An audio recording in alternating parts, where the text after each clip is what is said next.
Hello everyone. So in today's lecture, we will be doing some questions. Basically ये आपका एक तरह से मॉक टेस्ट ही है. बस जो आपके टॉपिक्स हैं वो आपके ह्यूमन रिसोर्स मैनेजमेंट वाले एरिया से रिलेटेड होंगे. बेसिकली जो आपके कोर्स वर्क में जो आपका चैप्टर 2 है, तो वहाँ के जो टॉपिक्स हैं बेसिकली वो ह्यूमन रिसोर्स मैनेजमेंट के टॉपिक्स हैं. तो वहाँ से ये मॉक टेस्ट के क्वेश्चंस हैं.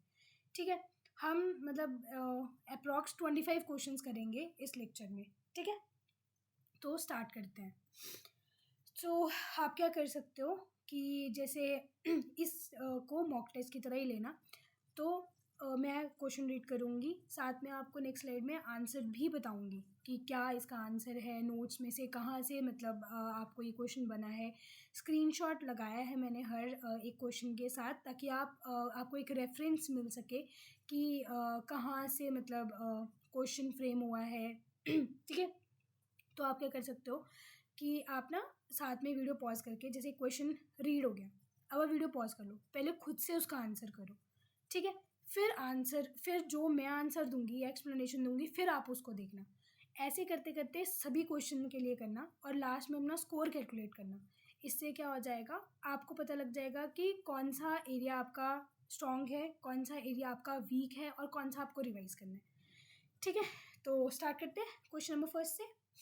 आपका फर्स्ट क्वेश्चन है, which of the following factors is least likely to contribute to organisational employee dissatisfaction. ठीक है, ये आपके रहे 4 ऑप्शंस. ठीक है, पढ़ देती हूँ मैं आपके options. A, disparity in wage fixation, overtime pay and bonus distribution. B, unsafe working condition, lack of proper tool and unrealistic performance target. C, transparent and impartial management policies regarding promotion and disciplinary action. And D is perceived biasness in supervision, favoritism and workplace victimization. Basically ये question आपका बात कर रहा है grievances से related. हमने grievance वाला topic पढ़ा था जिसमें हमने कॉज ऑफ ग्रीवियंस पढ़े थे. तो ये जो क्वेश्चन है आपको ये उससे रिलेटेड है. हमने पढ़ा है कि ग्रीवियंस को हम डिससैटिस्फैक्शन भी बोलते हैं. तो ये पूछ रहा है which option is least likely to cause is likely to contribute to employee dissatisfaction. ठीक है, सो यहाँ से आप देख सकते हो these are the causes of dissatisfaction और ग्रीवियंसेस, जिसमें ये कुछ ऑप्शन है. इसी से आप देख सकते हो. देखो, first, disparity in wage fixation, overtime pay and bonus distribution. इनसे तो ग्रीवियंसेस अराइज हो सकती है और यहाँ पे ये लिखे भी हैं. देखो, wage fixation overtime bonus की वजह से can arise dissatisfaction. Similarly, unsafe working condition, working environment related. ठीक है, अब transparent and impartial management policies. कोई अच्छी मैनेजमेंट पॉलिसीज होंगी रिगार्डिंग प्रमोशन और डिसिप्लिनरी एक्शन, तो वो क्यों ही ग्रीवेंसेज अराइज करेंगी, या उनसे तो मतलब ज़्यादा ग्रीवेंसेज या डिससेटिस्फैक्शन नहीं अराइज होगा. ठीक है, तो अगर आप मतलब ऐसे बेसिकली रीड भी करते हैं ना, अगर आपने ये टॉपिक नहीं भी पढ़ा था और आप ऑप्शंस भी रीड करते हैं, तो बेसिक अंडरस्टैंडिंग से भी आप इस क्वेश्चन को सॉल्व कर सकते थे. तो इसी वे से आपका इस क्वेश्चन का आंसर हो जाएगा सी ऑप्शन. ठीक है, बाकी डी देखने की जरूरत नहीं है. परसीव बायसनेस इन सुपरविजन, उसी की बात कर रहे हैं. ठीक है, तो ये देख लेना आप एक बार. ठीक है, आगे बढ़ते हैं. Which of the following correctly represent the 5 key principles of Kaizen 5S framework in their original Japanese terms? ठीक है, ये आपके काइजन के हमने 5S फ्रेमवर्क पढ़ी थी. ठीक है, तो वो कौन कौन से 5 टर्म्स है वो पूछा है. ठीक है, सो ये आपके 4 ऑप्शन है. So the answer is option number A, seiri, seiton, seiso, seiketsu, shitsuke. कुछ ऐसे करके इनके नाम है, थोड़े वियर्ड से हैं बट ठीक है, ईजिली लर्नेबल है. तो ये आपके नोट से हमने पढ़े थे ये 5S फ्रेमवर्क्स. देखो, सीरी को बोलते हैं हम सॉर्ट करना, ऑर्गेनाइज करना. सिटॉन को बोलते हैं सेट इन ऑर्डर, एक ऑर्डर क्रिएट करना. शिशॉन इज शाइनेस, क्लीनिनेस की बात करता है, clean and tidy work space की बात करता है. शिक्टूशु जो है आपका स्टैंडर्डाइज क्लीनिंग की बात करता है. और जो लास्ट है आपका that talks about sustain, that is discipline की बात करता है. ठीक है, तो ये थे. अब ये आपका ना प्रीवियसली आस्क्ड क्वेश्चन भी है और यहाँ से आपको एक और क्वेश्चन भी बन सकता है और प्रीवियसली बना भी है. जैसे आपको इनके नाम दे देंगे ठीक है, ये जापानीज़ टर्म में आपको नाम दे दिए और आपको मैच करने के लिए बोल दिया इनके ओरिजिनल मीनिंग के साथ, मतलब इंग्लिश मीनिंग के साथ कि एक्चुअली में क्या मीन करते हैं। तो एक ये भी क्वेश्चन फ्रेम हो सकता है, सो देख लेना। ठीक है, आगे देखते हैं। Which of the following represent the 7 category of waste under muda type 2। हमने मुडा के टाइप 1 और type 2 non value added activities पढ़ी थी। ठीक है, पढ़ी थी ना हमने, मैनेजिंग करियर वाले उसमें, सॉरी उसमें नहीं, जापानीज़ वाले टॉपिक में ही हमने पढ़ी थी ये। ठीक है, तो हमने ये पढ़ी थी और फर्स्ट पॉइंट ही ये था जो हमने पढ़ा हुआ है। सो आपको बताना है वो 7 कैटेगरीज़ क्या हैं। सो हमने एक मिमोनिक पढ़ा था, याद होगा आपको, टिम वुड करके, ये देखो पढ़ा था ना हमने। तो ये टाइप 2 की नॉन वैल्यू एडेड एक्टिविटीज़ है 7, that is transport, inventory, motion, waiting, overproduction, overprocessing and defect. And 8th that was later added was human talent. यहाँ पे आपको 7 के बारे में पूछा था, so the answer is B. ठीक है, समझ आ गया, आगे बढ़ते हैं। Question 4th is basically match the following वाला क्वेश्चन है। Match the career development terms with the correct definition. Here list 1 में आपको टर्म्स दिए, इनकी डेफिनेशन के साथ आपको मैच करना है। ठीक है, फर्स्ट देखते हैं। Career planning. Planning is related to setting long term career goals and pathways. So A का तो थर्ड हो गया, सो आपका 2 ऑप्शन में थर्ड है ए का, फर्स्ट एंड थर्ड। अब काउंसलिंग देखते हैं। Counselling is related to providing professional advice और करियर ग्रोथ, तो आपका बी का फर्स्ट, तो इससे आपका आंसर हो गया ए ऑप्शन। ठीक है, सॉरी तो ये आपका था। ठीक है, डेफिनेशन ये हमने मैनेजिंग करियर वाले टॉपिक में पढ़ी है डेफिनेशन, यहाँ से आप देख सकते हो इन डेफिनेशन को एक बार। ठीक है, next 5th, which of the following statement are correct as per corporate career management approach to career development. These are few options. हमने करियर मैनेजमेंट अप्रोचेस पढ़ी थी, 3 अप्रोचेस पढ़ी थी हमने, ये देखो। First was laissez faire approach, second is corporate career management and another is career partnership. So इसमें जो करियर मैनेजमेंट अप्रोच है वो क्या बोलती है, it is basically organisation driven. जो भी आपका करियर प्लान है वो ऑर्गेनाइजेशन एक्टिवली प्लान करती है। ठीक है, through job moves and succession planning. तो यहीं पे आपको ऑप्शन करेक्ट स्टेटमेंट्स चूज करनी थी।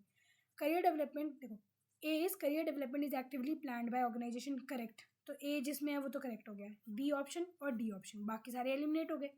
Next, employ take full responsibility for managing their career without organisation support. नहीं, हमने यही पढ़ा कि ऑर्गेनाइजेशन एक्टिवली प्लान करता है, तो ए ठीक हो गया, तो बी तो ऑटोमेटिकली रिजेक्ट हो गया। ठीक है, next, career management involve structure job moves and succession planning, correct, हमने यही पढ़ा, तो सी ऑप्शन इज करेक्ट। तो 2 ऑप्शन तो हमारे वैसे एलिमिनेट हो गए थे क्योंकि ए करेक्ट था, तो उससे हमारा क्या ऑप्शन करेक्ट हो गया, डी ऑप्शन करेक्ट हो गया। ठीक है, तो ये थी आपकी career management approaches. Next 6th is performance appraisal serve 4 basic organisation objective. Match the basic organisation objective जो कि कॉलम ए में है with specific activities it relate to, जो कि आपके कॉलम बी में है। 2 कॉलम्स है, first is related to objectives and another is specific activities. हमने अपना परफॉर्मेंस अप्रेजल वाले टॉपिक में हमने एक्टिविटीज़ पढ़ी थी।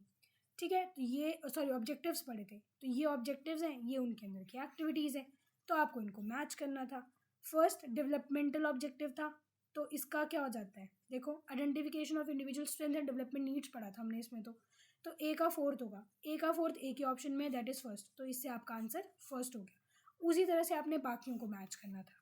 ठीक है, ये आपका रेफरेंस के लिए यहाँ से आप देख सकते हो, है ना, यहाँ से भी प्रीवियसली क्वेश्चन बना हुआ है, सो अच्छे से एक बार इसे रिवाइज कर लेना। Next, arrange the steps in developing a 360 degree performance appraisal system from beginning to end. Okay, 360 degree performance appraisal क्या होता है पहले तो ये समझो। ठीक है, जो आपका 360 डिग्री परफॉर्मेंस अप्रेजल है, it is basically a feedback system where a particular employee or an employee performance gets evaluated from multiple perspectives। मतलब मल्टीपल लोग एक एम्प्लॉय को क्या करते हैं, इवेलुएट करते हैं, जैसे कि सुपीरियर्स हो गए, पीयर्स हो गए, सबॉर्डिनेट हो गए, कस्टमर्स हो गए। ठीक है, तो बेसिकली ये परफॉर्मेंस अप्रेजल का एक तरह से अप्रेज करने की एक तरह से टेक्निक बोलो, मेथड बोलो, वो है। ठीक है, तो इस कैसे होता है, क्या स्टेप्स हैं, वो आपको करना था अरेंज। ठीक है, so first we will do what, identify the performance dimension. क्या परफॉर्मेंस के डायमेंशन होंगे जिन्हें हमें इवेलुएट करना है, हम उन्हें आइडेंटिफाई करेंगे। तो सेकंड फर्स्ट आएगा, दो ही ऑप्शन में सेकंड फर्स्ट है सी एंड डी, बाकी दो तो एलिमिनेट हो गए आपके। ठीक है, फिर हम उन डायमेंशन को कैसे रेट किया जाएगा, उसके लिए स्केल डेवलप करेंगे। तो थर्ड आएगा सेकंड के बाद, तो वो आपका एक ही ऑप्शन में था, दैट इज सी। फिर जब आपने स्केल कर लिया तो हम डाटा कलेक्ट करना शुरू करेंगे फ्रॉम मल्टीपल सोर्सेज। कर लिया, अब उसको क्या करेंगे, एनालाइज करेंगे और फिर फीडबैक देंगे। ठीक है, तो ये आपका सी आंसर हो गया सेवेंथ क्वेश्चन का। ठीक है, इसी तरह से आपको बाकी जो मेथड्स हैं उनके भी स्टेप पूछे जा सकते हैं, पर ईजी है, अगर आपको डेफिनेशन पता है, बेसिक्स पता है, तो आप इजीली सॉल्व कर लोगे। ठीक है, नेक्स्ट देखते हैं question 8, which of the following statement about management by objective are correct. देखते हैं, the concept of MBO was introduced by Peter F Drucker in 1954 in his book the practice of management. Correct, हमने यही पढ़ा है कि MBO Peter Drucker ने दिया है, इस ईयर में दिया और इस पर्टिकुलर बुक में दिया है। ठीक है, तो फर्स्ट तो ठीक है, तो सी ऑप्शन एलिमिनेट हो गया। Next, MBO follow a top down approach only, ये गलत हो गया। ठीक है, क्यों गलत है देखते हैं। ठीक है, यहाँ देखो क्या पढ़ा था हमने कि it follow bottom up as well as top down approach, इसने बोला टॉप डाउन ओनली, तो ये तो इनकरेक्ट हो गया। अब सेकेंड ऑप्शन इनकरेक्ट है, इसे हटा दो। Next, the organisation overall objective are translated into specific objective for each succeeding level. Correct, ये भी करेक्ट है, ओवरऑल ऑब्जेक्टिव को स्पेसिफिक ऑब्जेक्टिव में ट्रांसलेट किया जाता है। Then allow lower, next MBO allow lower union manager to participate in setting their own goal, making it bottom up as well as top down approach, ये भी correct है। So आपका first, third and fourth are correct, so the answer is B option। ये आपकी reference के लिए notes में से लगाए, ठीक है, देख लेना। Next, 9 question, which of the following broad attribute are used in the Philip NV system to access employee potential. We have studied appraisal of potential at Philips, पढ़ा था ना हमने, उसमें उसने एम्प्लॉय की पोटेंशियल को अप्रेज करने के लिए 4 एट्रीब्यूट्स की बात की है। तो वो कौन कौन से 4 एट्रीब्यूट्स हैं हमें वो बताना था। First is conceptual effectiveness, yes this is, तो फर्स्ट तो होगा, तो बी ऑप्शन एलिमिनेट हो गया। Next is operational effectiveness, yes ये भी होता है, एक एट्रीब्यूट है, तो सेकंड होगा आपका डी, एलिमिनेट हो गया। क्या फाइनेंशियल इफेक्टिवनेस होता है, नहीं, ये कोई एट्रीब्यूट नहीं है। देख लो यहाँ पे कौन कौन से, conceptional, operational, interpersonal and achievement motivation. So इस वे से आपका आंसर क्या हो गया, सी ऑप्शन आपका करेक्ट आंसर हो गया। ठीक है, next, which of the following statement about human resource planning is incorrect. Okay, first option, HRP involve forecasting and organization future demand for manpower and ensuring the right type of people are available in the right number. Correct. Human resource planning को हम man power planning के लिए use करते हैं basically, मतलब इसका काम purpose वो है। ठीक है, हम जो भी हमारा वर्कफोर्स है उसकी हम डिमांड और सप्लाई से रिलेटेड बात करते हैं यहाँ पे। सो फर्स्ट तो ठीक है, सेकेंड देखते हैं, HRP is always a narrow and reactive process conducted once a year. क्या ये ठीक है, देखते हैं इसको, पहले आगे ऑप्शन देख लेते हैं। The evolving scope of HRP integrates strategic alliance with recruiting firms and universities while leveraging technology for hiring. Correct, हम हायरिंग के लिए लेटेस्टली फर्म्स और यूनिवर्सिटी के साथ कॉन्टेक्ट करते हैं, कैंपस प्लेसमेंट्स वगैरह होती है ना, उससे रिलेटेड बात कर रहा है, so this is correct. Next, as a part of strategic management, yes it is a part of strategic management, it is also refer as strategic man power planning and employment planning, yes. अब आप यहाँ पे देख सकते हो, बोल रहे हैं ना, strategic man power planning, employment planning, future forecast करता है, future demand of supply, demand and supply of right number of people. ठीक है, अब जो ट्रेडिशनल स्कोप था HRP का, that was narrow and reactive, but evolving is broader and proactive. So आपका second option गलत हो गया, इनकरेक्ट हो गया। So the answer is B option. आगे बढ़ते हैं। 11th question is, which of the following is not a step in Markov model used for forecasting personal needs? हमने मार्कोव मॉडल में, जो कि आपका डिमांड फोरकास्टिंग की एक टेक्निक है, हमने उसमें 4 स्टेप्स पढ़े थे। कौन कौन से हैं वो, ये देखो, determine the time, establish category, also called as state, then counting annual movements, and then estimate the probability of transition. ठीक है, तो कौन सा ऑप्शन हो जाएगा इसमें, किस स्टेप में नहीं आ रहा? That is analysing job satisfaction. So the answer is C. ठीक है, ये स्टेप्स देखने थे आपको. ठीक है, next. Which of the following is not included as a broader category of information in the skill inventory? Okay, कौन सा स्किल इन्वेंट्री का पार्ट नहीं है? देखो, हमने employee analysis of present employee पढ़ा था ना. तो उसमें हमने क्या पढ़ा था? Skill inventory. हमने स्किल इन्वेंट्री के बारे में पढ़ा था. That is done for non managers के लिए ऑडिट किया जाता है नॉन मैनेजर का, उसको हम स्किल इन्वेंट्री बोलते हैं. तो इसमें 7 तरह की कैटेगरी की इन्फॉर्मेशन हमें प्रोवाइड होती है. That is these 7 types: personal data, skills, specific qualification, salary and job history, company data, capacity of individual, special preference of individual. तो ये चीज़ें हमने इसमें पढ़ी थी. अब इसमें से क्या नहीं है जो हमने यहाँ पे, जो 7 कैटेगरीज में आता है, नहीं आता है? That is employ personal opinion और company policy. So the answer is C option. Next. Which of the following is an internal factor influencing employ compensation? हमने कॉम्पनसेशन में इंटरनल और एक्सटर्नल फैक्टर्स के बारे में पढ़ा था. तो कौन सा ऑप्शन जो है वो इंटरनल में आता है? That is your business strategy. यहाँ से देख लो क्या 3 आ रहे हैं आपके इंटरनल में: employees, business strategy and job evaluation and performance appraisal, and rest of are external factors. ठीक है, look into these. Okay, next. That is 14th question. What is the purpose of using a scattergram in determining the pay levels?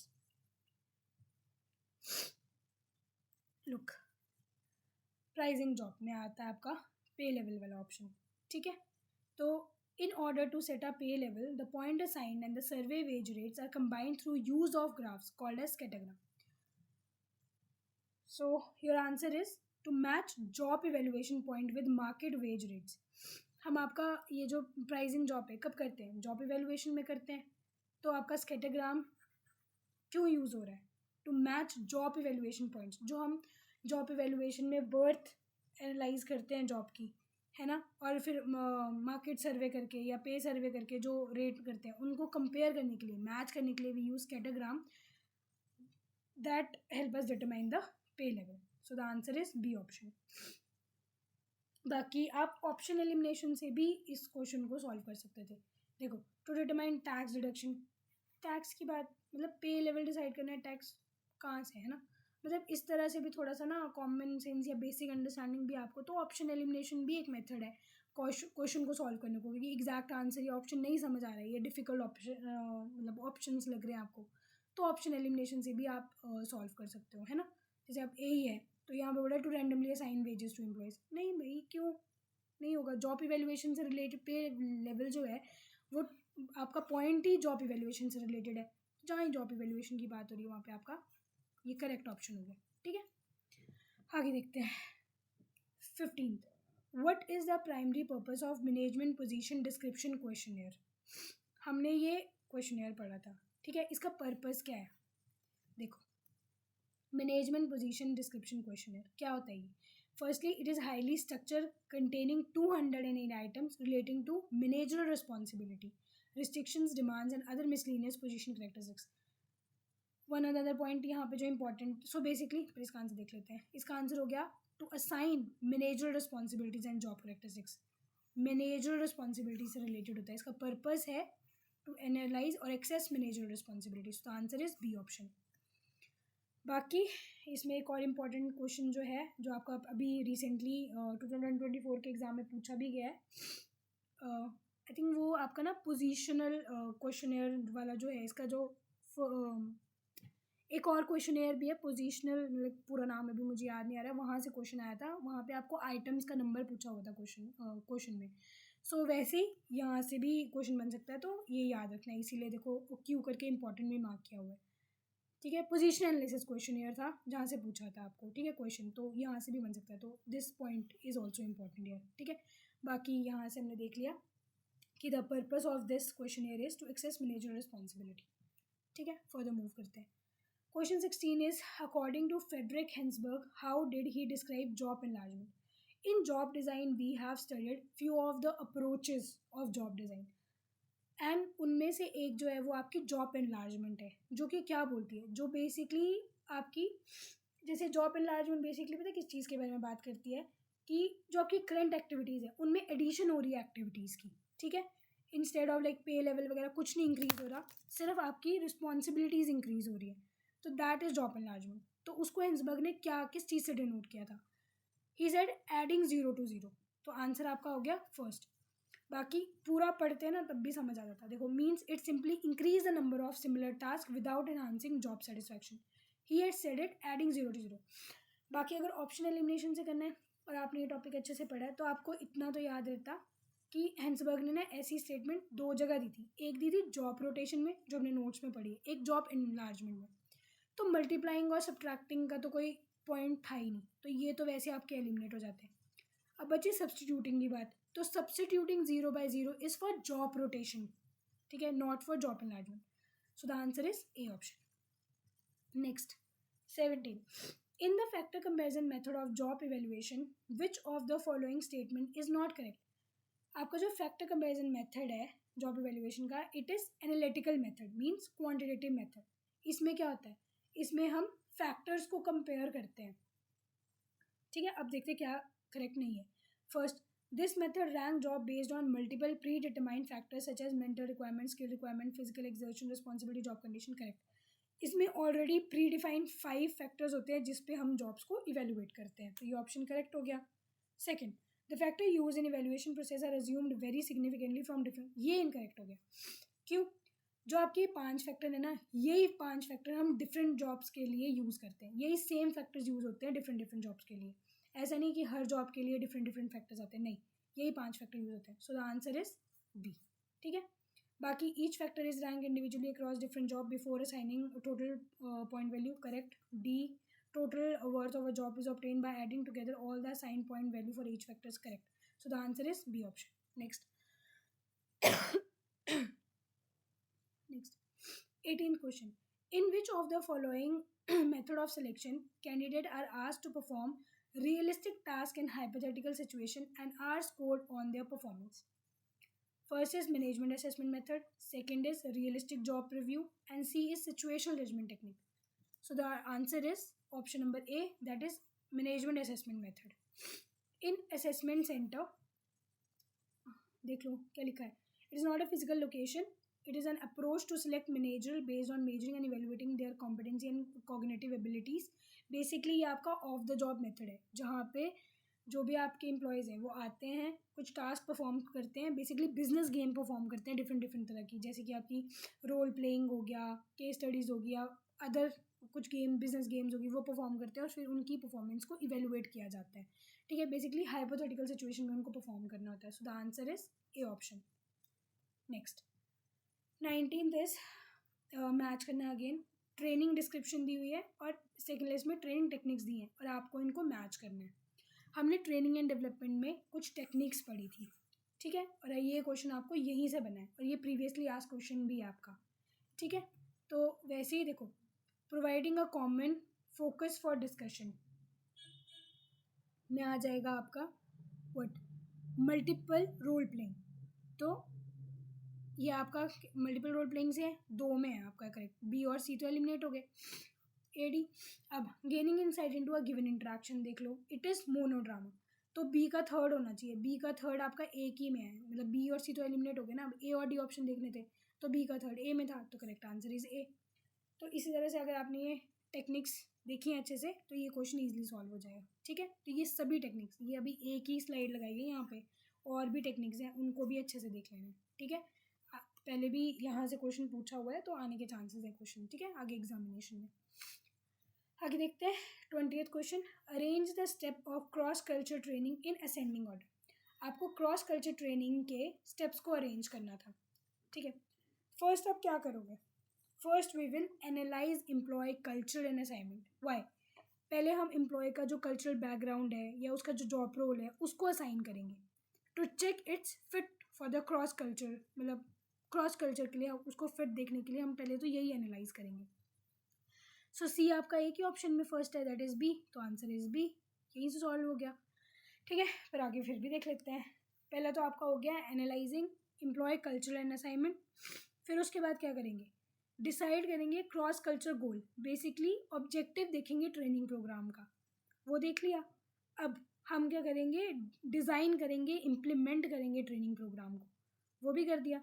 उसके बाद हम उसको evaluate करेंगे programme को, and after evaluation जो भी ट्रेनिंग में सीखा है हम उसको इम्प्लीमेंट करेंगे. So this way answer is B option. Next question number 21. Which of the following facilities come under welfare measure provided outside the work place. आपको क्या welfare facilities outside the work place दी जा रही हैं, इनमें से आपको चूज़ करना था. ठीक है, तो ये आपकी कुछ वेलफेयर फैसिलिटीज़ हैं आउटसाइड द वर्क प्लेस जो कि आपको दी जाती है, तो इनको देख के आपने मैच करना था. तो इसमें आपका आंसर हो जाएगा C option. Housing, bachelorette quarter, housing facilities obviously outside organisation दी जाएगी. Bank and transport outside organisation. Health and medical services, dispensary, emergency ward outside दिया जाएगा. Communication, post, telegram, telephone outside organisation दी जाएंगी. So and rest of them are inside the organisation. Welfare facility provided inside the work place. तो ये दोनों inside and outside एक बार आपने देख लेंगे. ठीक है, कोई भी एक देख लो, एक अच्छे से याद कर लो. बाकी अगर क्वेश्चन में इसी तरह का क्वेश्चन आ जाएगा तो एलिमिनेशन से आराम से सॉल्व हो जाएगा. अगला क्वेश्चन देखते हैं. इसमें आपको HR मैट्रिक्स दिए हुए हैं और सिग्निफिकेंसी दी होंगी, आपको मैच करना था. ठीक है, अब चलो थर्ड सी ऑप्शन देख लेते हैं. एब्सेंटिज्म रेट देखो, indicate the percentage of work days loss due to employee absence. Absence से पता लग गया, एब्सेंस की बात हो रही है, एब्सेंटिज्म रेट की बात हो रही है. सी का थर्ड ऑप्शन एक ही में है, उससे आपका आंसर सेकंड हो गया. ठीक है, इस तरह से आप एग्ज़ाम में मतलब जल्दी सॉल्व करने के लिए, मतलब इस तरह से आप सॉल्व कर सकते हो. ठीक है, बाकी तो अभी ध्यान से देखने के लिए देखो, एम्प्लॉय टर्नओवर रेट के बारे में बात कर रहा है, तो इसमें आपका आ जाएगा second, that is measuring how frequently employ leave the organisation. ठीक है, टर्नओवर इज लिविंग की बात होती है टर्नओवर में, वो देखते हैं. तो सेकंड, तो ए का सेकंड इसमें सेकंड हो गया. ट्रेनिंग कॉस्ट पर एम्प्लॉय की बात कर रहा है, तो इसमें आपका आ जाएगा show how much an organisation invest in developing employ skills. फिर एब्सेंटीज़म का तो मैंने आपको बता ही दिया. And D is employ productivity, it evaluate the efficiency and output of employees. So ये 22 क्वेश्चन आपका. ठीक है, ये था, देखो पढ़ा भी था हमने ये, है ना. बाकी ये इनके फॉर्मूलाज कैसे कैलकुलेट होते हैं, these are also important, so look at these also ones. ठीक है, क्वेश्चन पूछे जाते हैं यहाँ से भी. Next, B player in an organisation are individual who are, कौन होते हैं. These are employees who are committed, motivated but often get unnoticed. यही पढ़ा था हमने. देखो, just as there are problem employees, there are individuals who are committed, motivated, but who often go unnoticed, unrecognized, and rewarded in a large organization. So these are called as B players. तो वही पूछा था कि इनको B players बोलते हैं. So the answer is B option. Second last question is, which of the following statement best describe the role of human resource information system in an organization? कौन सा ऑप्शन बेस्ट डिस्क्राइब कर रहा है human resource information system को. First, it focuses only on payroll processing, benefit administration. It is limited to recruitment and selection of employees.